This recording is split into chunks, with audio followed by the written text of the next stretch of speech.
Jesus said to him, "You shall love the Lord your God with all your heart, with all your soul, and with all your mind. This is the first and great commandment. A second likewise is this: you shall love your neighbor as yourself. The whole law and the prophets depend on these two commandments." Matthew chapter 22. Jesus answered and spoke to them again in parables, saying, "The kingdom of heaven is like a certain king who made a wedding feast for his son, and sent out his servants to call those who were invited to the wedding feast. But they would not come. Again he sent out other servants, saying, 'Tell those who are invited, behold, I have prepared my dinner. My cattle and my fatlings are killed, and all things are ready. Come to the wedding feast.' But they made light of it, and went their ways, one to his own farm, another to his merchandise.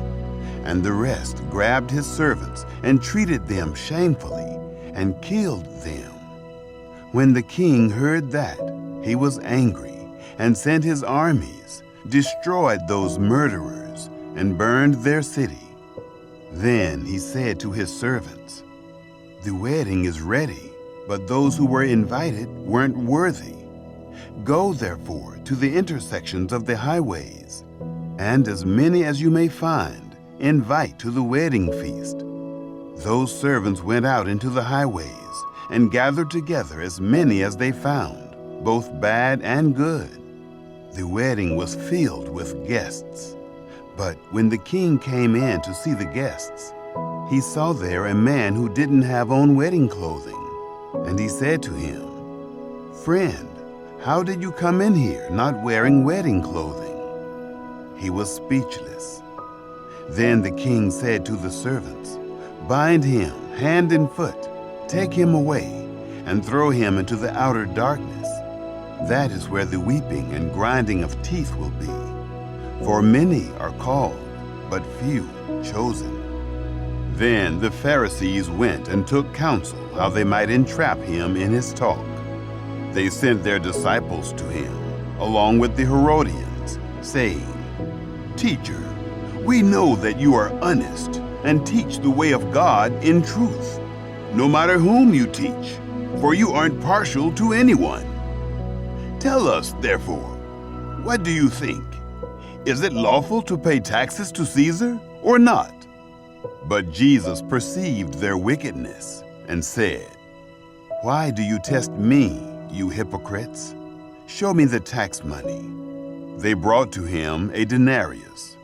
He asked them, 'Whose is this image and inscription?' They said to him, 'Caesar's.' Then he said to them, 'Give therefore to Caesar the things that are Caesar's, and to God the things that are God's.' When they heard it, they marveled and left him and went away. On that day, Sadducees, those who say that there is no resurrection, came to him. They asked him, saying, 'Teacher, Moses said, if a man dies, having no children, his brother shall marry his wife and raise up offspring for his brother. Now there were with us 7 brothers. The first married and died, and having no offspring, left his wife to his brother. In the same way, the second also, and the third, to the 7th. After them all, the woman died.